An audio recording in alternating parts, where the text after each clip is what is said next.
Welcome back. Joining us virtually this afternoon, we have local attorney Alex Stanford, and he is discussing with us today the legalities of Lafayette Mayor President Josh Guillory's protest ban. Good afternoon, Alex. Good afternoon, Taylor. Good to be here as always. Absolutely good to have you. So what are the legalities of this? Because the ACLU reacted to this, saying it hinders that First Amendment right.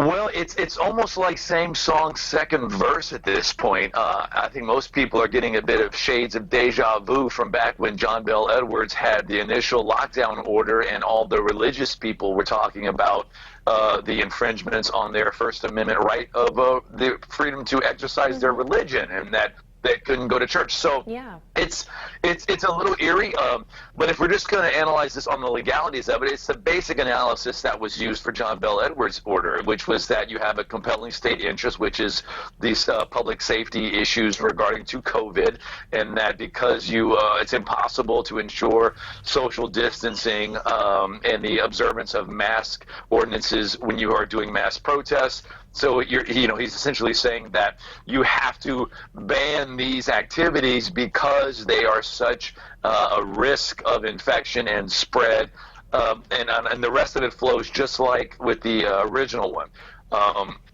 I think what's interesting is that the ACLU, to my knowledge, did not have any opposition to the original order by John Bel Edwards along First Amendment grounds of the freedom of religion components. But now they're raising an issue because of First Amendment grounds on the right of assembly. So it's almost like, did they think that one First Amendment right is more important than another? I find that very interesting.